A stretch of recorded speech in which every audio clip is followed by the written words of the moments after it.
central dans le psaume 9.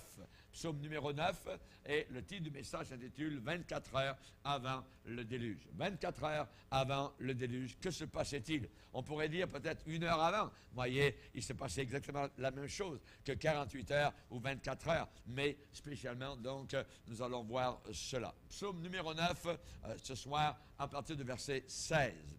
Il est dit « Les nations tombent dans la fosse qu'elles ont faite. Leurs pieds se prend au filet qu'elles ont caché. L'Éternel se montre, il fait justice. Il enlace les méchants dans l'œuvre de ses mains. » Jeu d'instruments, pause. Ça veut dire réfléchissez bien, arrêtez-vous quelques instants pour voir ce qui vient d'être dit. Ensuite, on continue. Les méchants se tournent vers le séjour des morts, c'est-à-dire l'enfer. Toutes les nations qui oublient Dieu, car le malheureux n'est point oublié à jamais. L'espérance des misérables ne périt pas à toujours. Lève-toi, ô Éternel, que l'homme ne triomphe pas, que les nations, que les païens soient jugés devant ta face. Frappe-les d'épouvante, ô Éternel, que les peuples sachent qu'ils sont des hommes. Amen. Seigneur, nous te bénissons, Seigneur, et nous a réalisé que nous ne sommes pas des dieux tombés du ciel, mais nous sommes des hommes bas tombés à cause du péché. Mais tu es venu pour nous relever, tu es venu pour nous sauver. Nous ne voulons pas être comme les païens qui oublient Dieu, qui tournent le dos à Dieu. Nous te demandons, Seigneur, que nous puissions t'aimer. Nous savons, Seigneur, qu'il nous reste encore quelque temps ici-bas sur terre. Nous savons que le temps est compté. Peut-être les semaines, peut-être les mois. Le compte à rebours a commencé de ton côté. Nous ne savons ni le jour ni l'heure, mais nous savons que tu reviens bientôt. Nous savons que des jugements attendent ce monde. Nous savons, Seigneur, qu'il ne se doute de rien, mais nous, comme chrétiens, tu nous as avertis, Seigneur, et nous désirons être sur nos gardes. Nous désirons être en éveil. Nous te le demandons, Père, que nous puissions de nouveau ressentir, Seigneur, ces événements de la fin des temps, ces événements prophétiques qui ont été prédits dans ta parole par les prophètes des temps passés, ces prophètes qui ont dit la vérité, car il n'y a aucune parole de ta part qui ne passera pas, qui ne s'accomplira pas, qui ne se réalisera pas. Toutes tes paroles, toutes tes prophéties s'accompliront certainement avec justesse en leur temps. Aide-nous, s'il te plaît, ce soir, à comprendre, à réaliser, à faire en sorte que nos vies soient droites devant toi, purifiées par le sang de Christ, prêt à un départ instantané. Nous te le demandons, Père, dans le nom puissant, le nom merveilleux, le nom glorieux, le nom qui fait trembler l'enfer, les démons, le nom glorieux de Christ Jésus. Nous te prions. Amen. Et tout le peuple dit Amen. Amen. Gloire à Dieu. Vous pouvez vous asseoir, frères et sœurs. Alléluia. Gloire au Seigneur. Jésus-Christ ne désire pas d'aucune façon que sa venue soudaine, prenne son peuple par surprise. Dieu ne veut pas que nous soyons pris par surprise. Et Jésus a passé beaucoup de temps à parler de ce que nous appelons les signes des temps. Les signes des temps. Et tous rassemblés ce soir, nous sommes tous plus ou moins familiers avec un récit particulier qui a été un point tournant dans l'histoire de l'humanité. Et cet événement, s'appelle le déluge. Un déluge d'eau que le monde veut ignorer, que les scientifiques ne veulent pas accepter, mais que nous, nous croyons parce que la Bible le déclare, parce que Jésus-Christ lui-même en personne en a parlé. Il a parlé du déluge, Jésus a parlé de Noé, il a parlé de cette époque-là. Il a dit, prenez garde que ce jour ne vienne sur vous à l'improviste. À l'improviste. Nous ne devrions pas être pris par surprise nous étant chrétiens.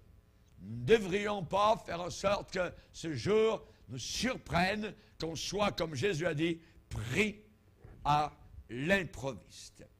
Et Jésus-Christ a dirigé nos regards vers ce cataclysme, ce déluge, et il a dit que ce qui est arrivé dans le passé va arriver de nouveau dans le futur.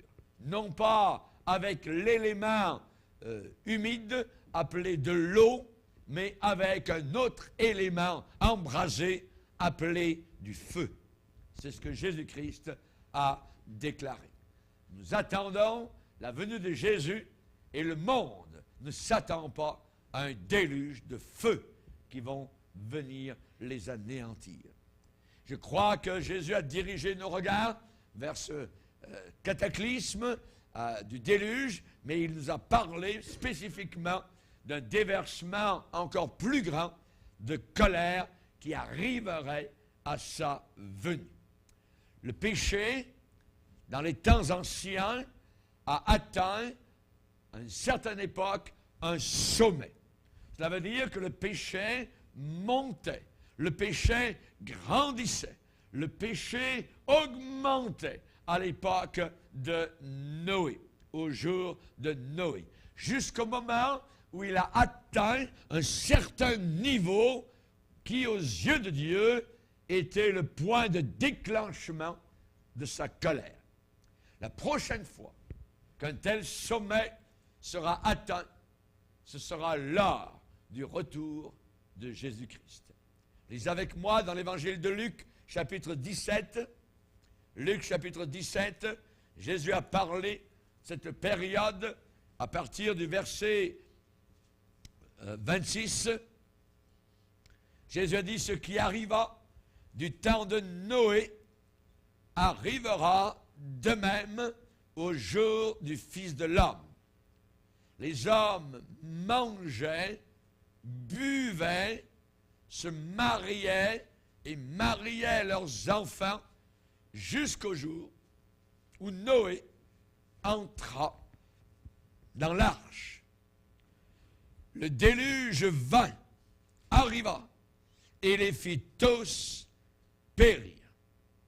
Ce qui arriva du temps de Lot, c'est-à-dire du temps des sodomites, des homosexuels, arrivera pareillement. Les hommes mangeaient, buvaient, achetaient, vendaient, plantaient, bâtissaient. Mais le jour où Lot sortit de Sodome, une pluie de feu et de souffle tomba du ciel et les fit tous périr. Il en sera de même le jour où le Fils de l'homme paraîtra.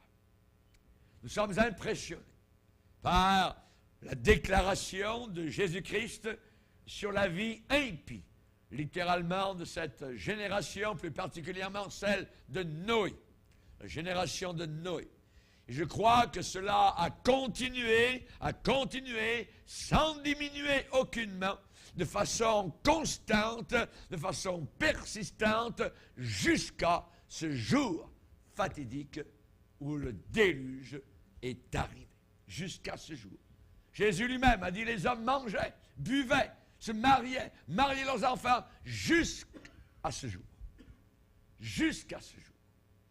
Ils ne se doutèrent de rien jusqu'à ce fameux jour.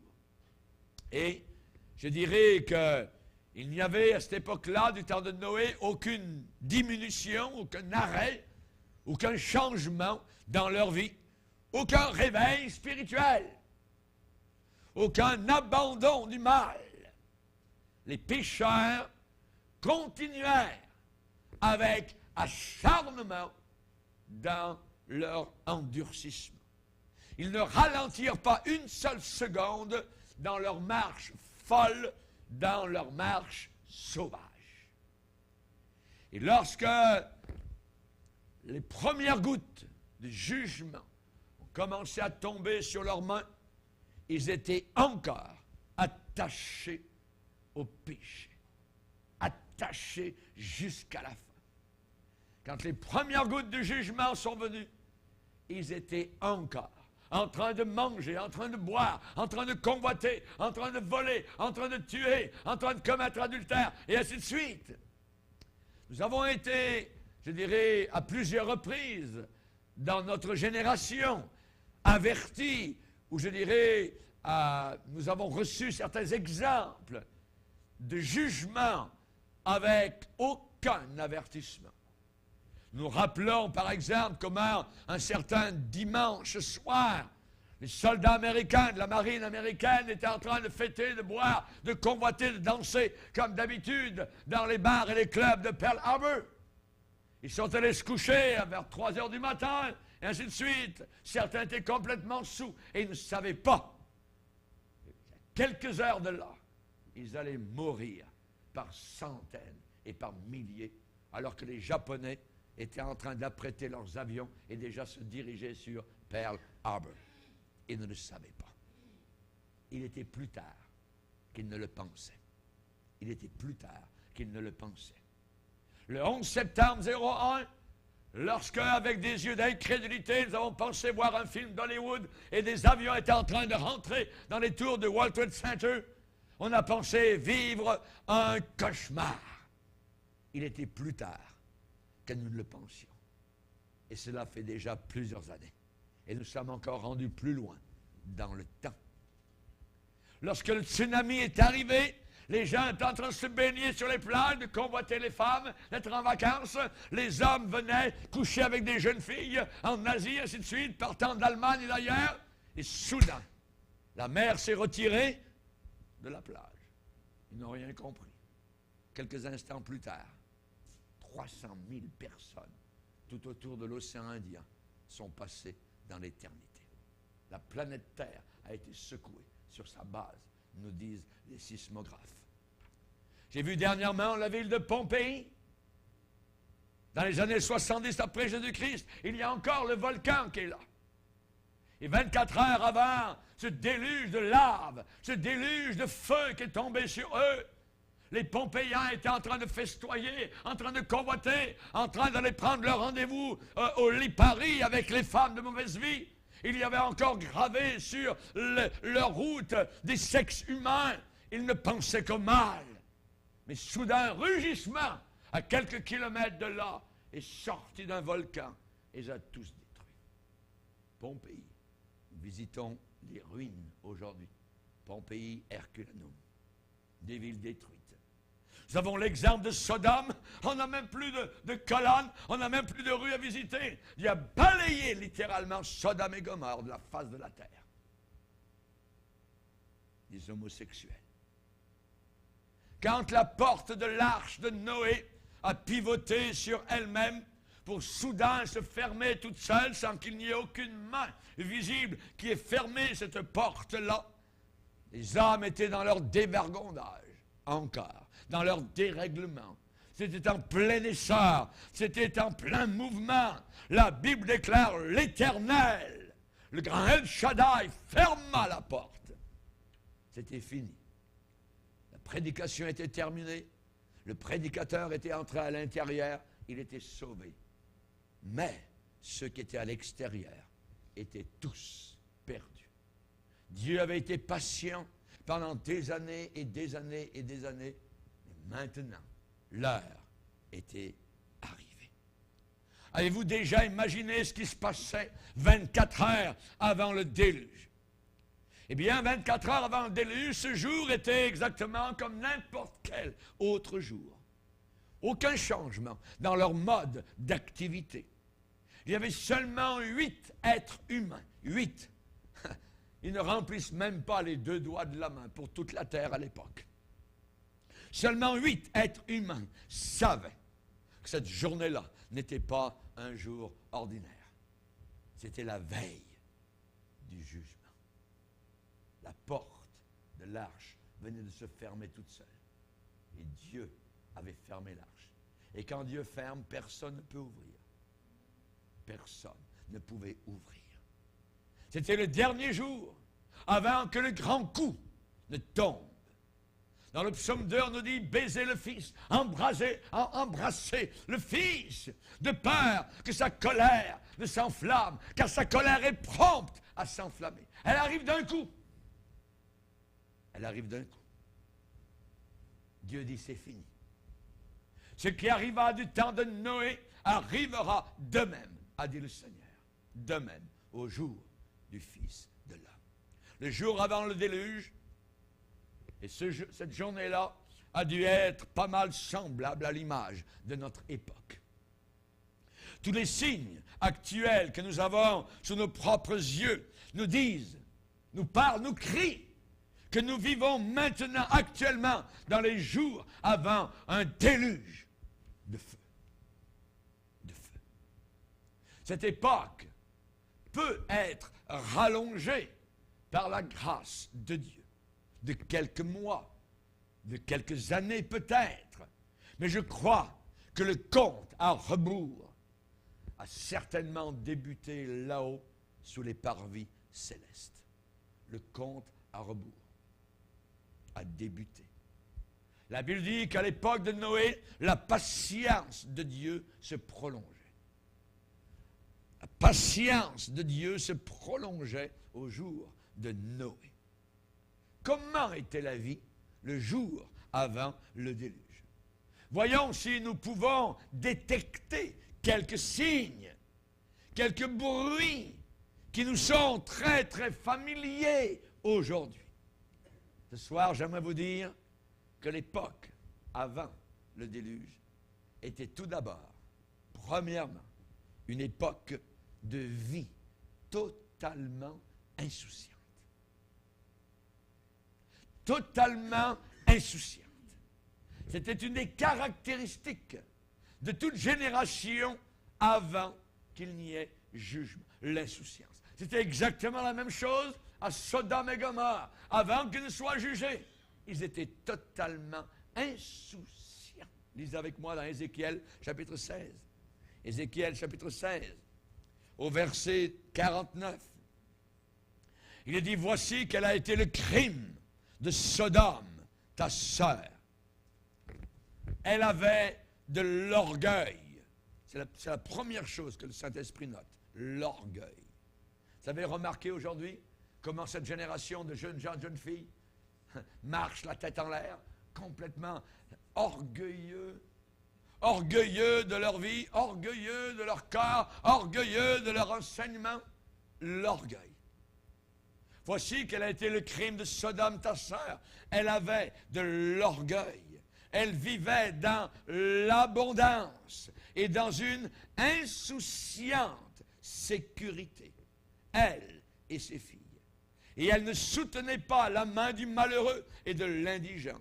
Elles sont devenues hautaines et elles ont commis des abominations. Évidemment, on connaît les abominations sexuelles des sodomites. Les abominations devant moi, je les ai fait disparaître quand j'ai vu cela. Une époque de vie insouciante aussi, à l'époque de Noé. Une conduite, une manière de vivre et de penser totalement téméraire. Une conduite imprudente et en même temps impudente. Jésus a dit que les hommes mangeaient. Les hommes mangeaient. Avant le déluge d'eau, ils mangeaient. Le mot grec pour ce mot manger, ça veut dire qu'ils mâchaient leur nourriture avec avidité. Ils rongeaient, ils mangeaient, ils avalaient leur nourriture. Il n'y avait aucune retenue. Ils étaient gourmands, gloutons, goulus. Ils avalaient à grosses bouchées. Ils mangeaient leur nourriture. C'est le type de toute leur vie. Toute leur vie était comme cela. Il n'y avait aucune retenue, aucune discipline. Ils dévoraient le plaisir pécheur. Ils en mangeaient, ils avalaient la convoitise de la même façon qu'ils avalaient leur nourriture et leur boisson. Ils vidaient leur verre d'un seul trait à pleine gorge. Ils buvaient, nous dit Jésus. Ils mangeaient et ils buvaient. Ils avalaient à grosses bouchées. Verre plein, je te vide. Verre vide, je te remplis. Et vas-y mon coco. C'était la boisson, l'alcool, la débauche. et tout le reste, la sensualité, les orgies. Ils étaient tous unis dans le mal. Tous unis dans le mal. Il y avait une unité complète dans leur impiété. Ils avaient leur festival. Ils avaient leurs rencontres. Nous n'avons rien inventé. Et à part de Noé, il n'y avait aucune exception. Le péché avait créé une terrible unanimité parmi les gens. Tout le monde le faisait. Tout le monde le fait. Pourquoi ne le fais-tu pas? C'était la philosophie de cette époque-là. Vox populi, vox Dei. Ce qui veut dire la voix du peuple, c'est la voix de Dieu. Ce que le peuple veut, c'est ce que Dieu veut. Allez, 100 000 à l'heure. Et ils allaient dans le péché. Ils mangeaient et ils buvaient. Autant les nourritures, je dirais physiques, que les nourritures spirituelles que le diable était en train de leur présenter. Vous savez, quand le premier roi d'Israël, le roi Saül, a reconnu son péché devant le grand prophète de Dieu, Samuel, c'était son péché de ne pas avoir détruit le butin après la bataille d'Amalek. Qu'est-ce que le roi Saül a déclaré à Samuel? Il a dit simplement une chose, il a dit « Je craignais le peuple et j'ai écouté sa voix. » Je craignais le peuple et j'ai écouté sa voix. La voix du peuple. La voix du peuple. Il n'a pas écouté plusieurs voix. Il a écouté le roi Saül une seule voix. Et le peuple, à ce moment-là, avait une seule voix. J'ai écouté sa voix. J'ai écouté sa voix. Si vous avez déjà entendu un grand auditoire, une grande foule, en train de lire un passage, de lire quelque chose, une grande foule de citer quelque chose, ou ensemble, de concert, ou de chanter quelque chose, ça peut faire trembler les murailles. C'est quelque chose qui est parfois effroyable. Et vous savez comment un bruit peut vraiment être fort quand une multitude de personnes dit la même chose en même temps.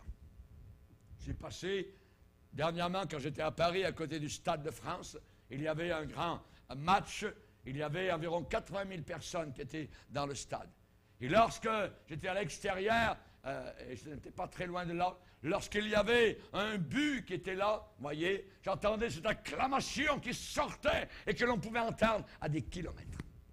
Et lorsqu'il y avait une mauvaise passe dans le jeu de foot, à ce moment-là, on entendait une huée. Quand 80 000 personnes sont en train de huer, ouh, on dirait que les murs sont en train d'en trembler. C'est impressionnant. C'est impressionnant. Les gens ont une façon d'être unanimes dans leur voix.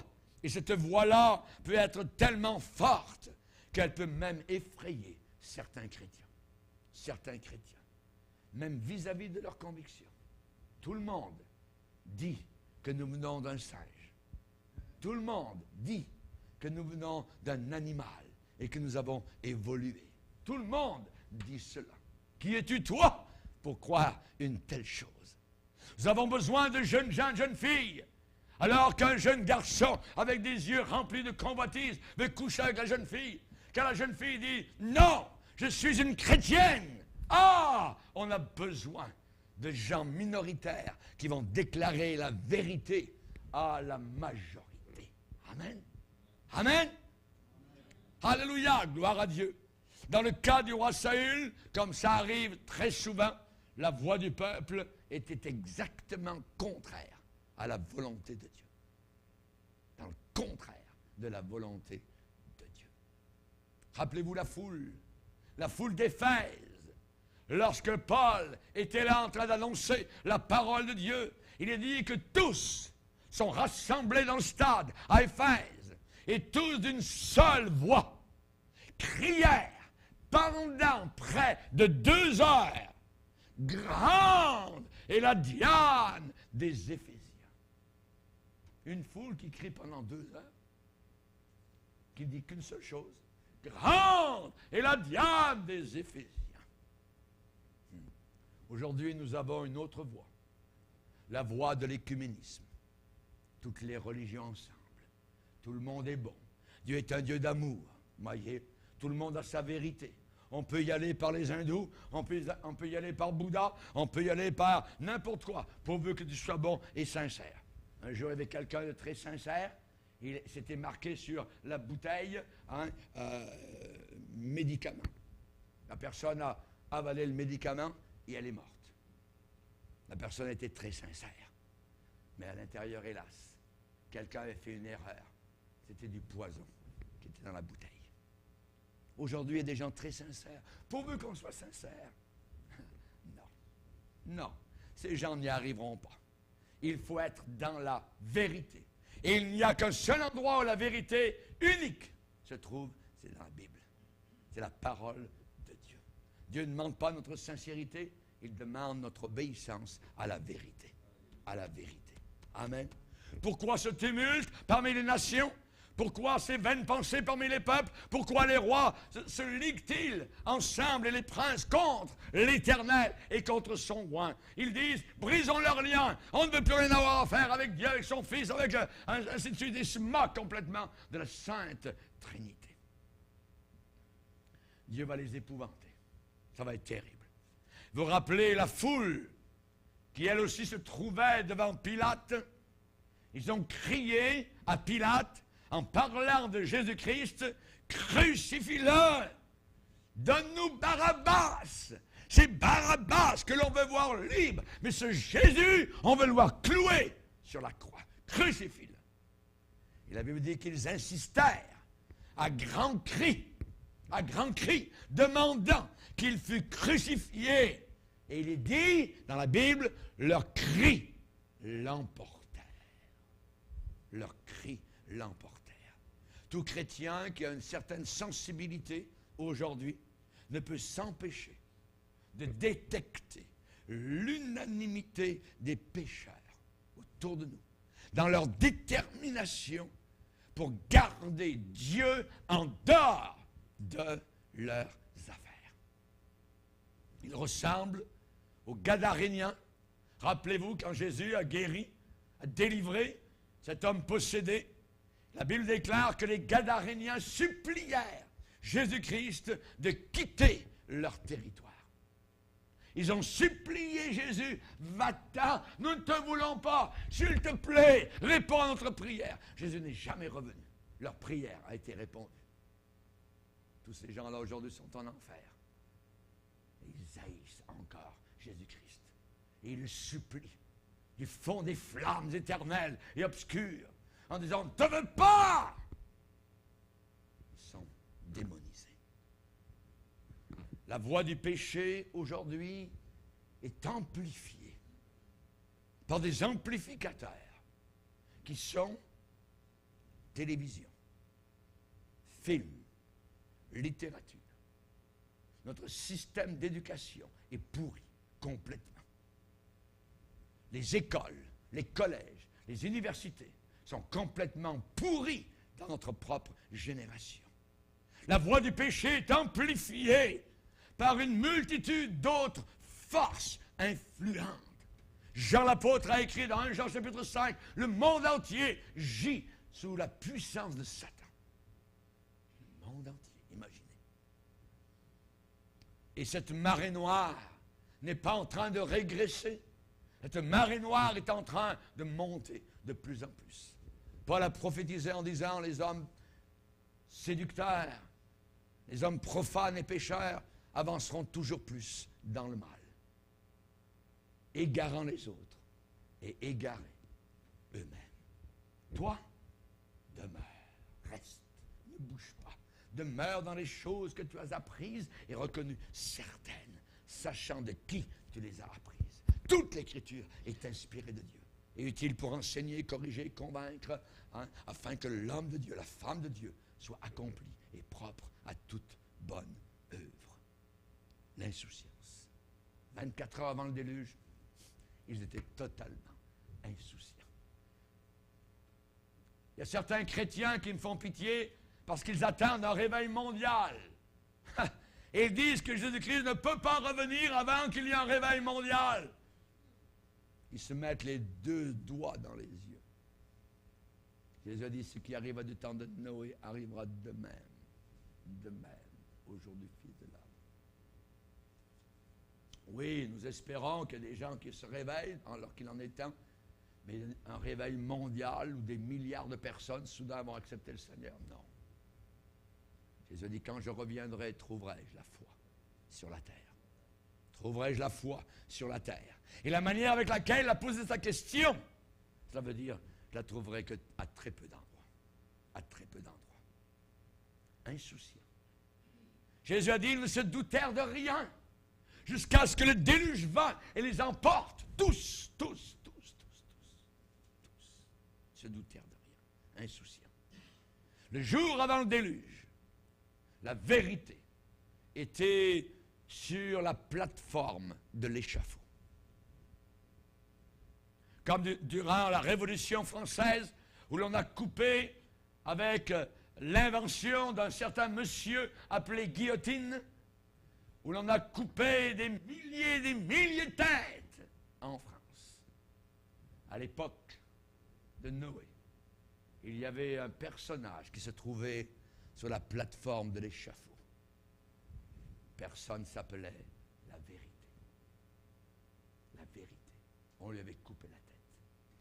Aujourd'hui, c'est la même chose. On est en train de couper la tête à la vérité. Le jour avant le déluge, la vérité était sur la plateforme de l'échafaud. Il y avait de la méchanceté en haut lieu et en bas lieu. La Bible dit que toute chair avait corrompu sa voix devant l'Éternel. Et la terre était pleine de violence. Cela va continuer à augmenter très rapidement. Violence, corruption, pourriture, saleté, viol, pédophilie, drogue, sexe, pot, tout ce que vous voulez. Tout cela va devenir normal, légalisé. Légalisé. Le mal s'en vient légalisé. Toute chair avait corrompu sa voix devant l'Éternel. Comme ils ne se sont pas souciés de connaître Dieu, le verdict est tombé. Et dans Romains au 1er chapitre, le Seigneur va déclarer, puisqu'ils ne sont pas souciés de connaître Dieu, Dieu les a abandonnés. Savez-vous que nous sommes abandonnés de Dieu? En tant que pays, en tant que nation, Dieu nous a abandonnés. Dieu nous a abandonnés. Dieu les a livrés. En anglais, God gave them up. Dieu ne veut plus rien savoir. Dieu les a abandonnés à quoi? Parce qu'ils ne sont pas souciés de connaître Dieu. Alors Dieu les a livrés à leur sens réprouvé pour commettre des choses indignes, étant remplis de toute espèce d'injustice, de méchanceté, de cupidité, de malice, plein d'envie, de meurtre, de querelle, de ruse, de malignité. Rapporteur, blablabla, médisant, impie, arrogant, hautain, fanfaron, ingénieux, habile au mal, rebelles à leurs parents, dépourvus d'intelligence, de loyauté, d'affection naturelle, de miséricorde. Ils ne sont pas souciés de connaître Dieu. Dieu les a livrés, Dieu les a abandonnés. Dans le psaume 9 que nous avons lu tout à l'heure, au verset 18, il est dit, les méchants se tournent vers l'enfer. Toutes les nations qui oublient Dieu se tournent littéralement vers l'enfer. La direction. Lisez vos livres d'histoire. Les royaumes et les empires qui sont tombés n'ont pas été bombardés pour éclater en 1000 morceaux, voyez, et pour qu'ils n'existent plus. Non. Ça s'est passé d'une autre manière. Ils se sont pourris sur place. Ils sont pourris sur place, ils sont décomposés sur place, ils ont été carriés, putréfiés sur place, et pour arriver à la fin de leur existence. Quelqu'un un jour a dit, l'histoire humaine nous apprend une chose, c'est que l'homme n'apprend jamais rien de l'histoire. L'homme n'apprend jamais rien de l'histoire. L'histoire nous apprend que l'homme n'apprend rien de l'histoire. Leur décomposition nationale, personnelle ou familiale a commencé lorsque ces personnes ont tourné le dos à Dieu. Semblable à celui dont on détourne le visage. Isaïe 53. Tu repasseras avec Jésus, Dieu. Oh oui, j'aime Dieu. Notre pays est sur le point de passer un examen là où d'autres pays ont échoué misérablement. Nous sommes exactement dans les mêmes conditions. Nous avons fait le virage et nous entrons dans la dernière ligne droite vers un jugement. Vers un jugement. Leur décomposition à d'autres nations a commencé lorsqu'ils ont tourné le dos à Dieu. Et notre pays et beaucoup d'autres sont arrivés à ce point-là. Rappelez-vous la chute de Satan. Ça a été le sommet de toute la tragédie. Il disait dans son cœur, je. C'était je, me, moi. Égo. La seule raison pour la paix et l'harmonie dans l'univers, avant que cela n'arrive, c'est qu'il y avait une seule volonté au contrôle. C'est Dieu qui contrôle. Mais quand Satan aura été de nouveau lié, de nouveau, il n'y aura qu'une seule volonté. Et tout sera paisible pendant 1000 ans sur cette terre. La raison et la cause pour notre trouble actuel, c'est qu'il y a plus qu'une volonté, qu'une seule volonté qui lutte pour la suprématie du pouvoir. Il y a une autre volonté. C'est Satan. Et cela a débuté quand Lucifer a déclaré « je ». Ça a été l'introduction d'une autre volonté dans l'univers, une volonté opposée à celle de Dieu. Cette rébellion a infecté la race humaine depuis la chute d'Adam. Et cette rébellion a culminé lors du déluge d'eau. Rappelons-nous, Satan redit encore à cette génération, Dieu a-t-il réellement dit? Il y a deux volontés dans l'univers, celle de Dieu et celle du diable. La majorité suive celle du diable.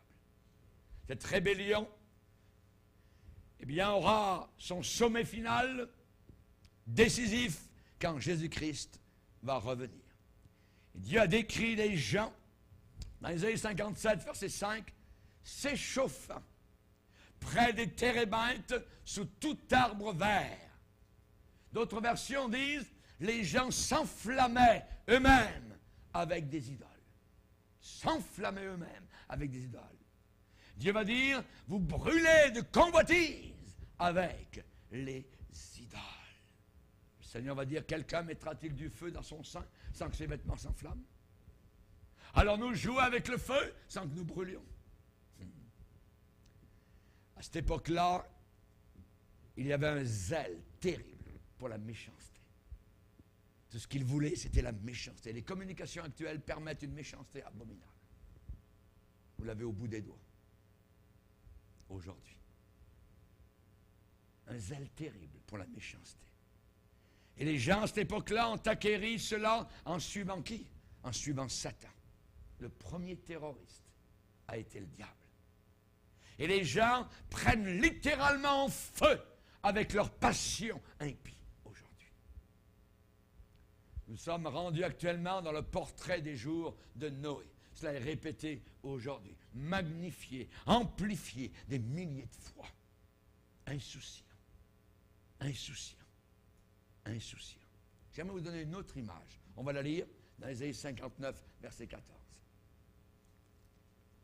Ésaïe 59, verset 14. Il est dit, la délivrance s'est retirée, le salut se tient éloigné, car la vérité trébuche sur la place publique, et la droiture ne peut approcher. Ici, le monde entier est décrit comme une ville, et au beau milieu de la rue principale, il y a une personne. Elle s'appelle la vérité. Et la vérité trébuche sur la place publique. Elle tombe. Elle ne tient pas debout. Elle n'arrive pas à tenir debout sur la place publique. Elle est tombée à terre, elle est blessée. Au milieu de la rue principale, elle est presque morte. Elle est incapable de se relever. La vérité. La vérité. Puis ensuite, vous voyez une personne majestueuse en train de quitter la ville, de s'en aller, tournant le dos littéralement à la ville. Comment s'appelle cette personne? La délivrance. La délivrance. La délivrance s'est retirée. On l'a repoussée. On ne la veut pas. Elle est repoussée. Le discernement entre le bien et le mal s'est retiré. C'est retiré. La délivrance se dépêche alors qu'elle quitte la ville pour aller attraper quelqu'un d'autre, pour aller emmener avec elle son propre frère qui s'appelle le salut. Mais le salut est déjà parti, le salut a déjà quitté, il est à peine visible au loin, il se tient éloigné, nous dit la parole. Et sur le pourtour, aux abords, aux approches, il y a quelqu'un qui essaye d'entrer à l'intérieur de la ville. Mais c'est une ville fortifiée. Les portes sont fermées. Il y a des murailles. Cette personne étrangère qui voudrait entrer à l'intérieur n'arrive pas à ouvrir les portes de la ville. Cette personne s'appelle la droiture. La droiture. Le mot hébreu s'appelle intégrité, honnêteté, l'équité, la rectitude. La Bible dit, elle ne peut approcher. Elle n'arrive pas à approcher. On la repousse. Juste un verset, verset 14 d'Ésaïe, chapitre 59. La délivrance, le bon jugement s'est retiré. Le salut, la justice s'en vont en fuyant, se tiennent éloignés. La vérité trébuche sur la place publique. Elle est tombée dans la poussière. Et la droiture, l'intégrité ont été mises dehors. On n'en veut plus. Elles ne peuvent entrer. À l'intérieur de la ville, il n'y a que les corrompus, les vicieux, les impies, les désordonnés, les débauchés, les menteurs, les anarchistes, les déréglés, les voleurs, les violeurs, les impies, les drogués, les méchants sont à l'intérieur. Et ils saccagent, ils pillent la ville et la déchirent en morceaux. On s'attaque même aux vieillards. Est-ce que ça touche une corde familière, une note familière? La parole de dit, ô Timothée, sache que dans les derniers jours, il y aura des temps difficiles parce que les hommes seront égoïstes, amis de l'argent, fanfarons, hautains, blasphémateurs, rebelles à leurs parents, ingrats, irreligieux, insensibles, déloyaux, calomniateurs, intempérants, cruels, ennemis des gens de bien, traîtres, emportés, enflés d'orgueil. Ils aimeront le plaisir plus que Dieu. Oh, ils auront l'apparence de la piété, mais ils en renieront ce qui fait la force. Cela vous rappelle-t-il notre propre monde actuel? Comme ils ne se sont pas souciés de connaître Dieu, Dieu les a abandonnés à leur sens réprouvé. Certainement, je pense, nous avons une description de la race humaine le jour avant le déluge, 24 heures avant le déluge. Et de nouveau, ce jour est arrivé. Il est là. Un jugement s'en vient sur toute la race humaine. Et personne ne s'en doute. Quelle accusation. Quelle inculpation. Heureux l'homme qui ne marche pas selon le modèle des impies. Baissons nos têtes et prions le Seigneur. Alléluia. Seigneur, nous savons que beaucoup ont pris plaisir à l'injustice. Nous savons qu'ils seront condamnés. Seigneur, nous avons besoin de nous tourner vers toi. Nous reconnaissons que nous sommes parvenus à une époque terrible, à aucune autre semblable. Le jugement est général, va être sur la planète Terre. Seigneur, nous savons que nous sommes parvenus à cette heure terrible. Nous savons que la vérité aujourd'hui est repoussée. Nous savons que la vérité trébuche sur la place publique. La délivrance se retire. Le salut se tient éloigné. Et la droiture n'arrive même plus à entrer à l'intérieur. Seigneur, ce soir, nous te demandons que nous puissions être avisés, sages, dans la crainte. Aide-nous, s'il te plaît, Seigneur. Nous reconnaissons que nous pourrions être très bien 24 heures avant un déluge de feu. Seigneur, il se pourrait très bien que dans quelques heures, nous soyons dans l'éternité. Nous te demandons, Père, que nous puissions nous rappeler que tu nous as sauvés sur une croix tachée de sang. Et nous voulons marcher dans la piété, loin du mal, loin du péché. Du temps de Noé, il est dit que les gens ne se doutèrent de rien. 24 heures avant, ils ne savaient rien du tout. Ils ne se doutèrent de rien. Qu'un déluge venait. Aujourd'hui, ils sont tous en enfer pour l'éternité. Seigneur, aide-nous à être sages, à entrer dans l'arche comme Noé a pu le faire. Aide-nous à entrer dans tes plaies, à venir au pied de la croix, à regarder ton sacrifice ensanglanté et à te dire pardon pour tous et chacun de nos péchés. Garde-nous dans la crainte, réveille nos cœurs, aide-nous à nous débarrasser de ce qui nous encombre. Nous ne voulons pas, Seigneur, marcher avec du péché dans nos poches, dans nos cœurs, dans notre tête. Nous voulons non pas avoir aucune rébellion contre toi, être soumis, être petits à nos propres yeux et devant toi. Merci Seigneur, au nom de Jésus. Amen. Et tout le peuple dit Amen. Ah, la gloire à Dieu.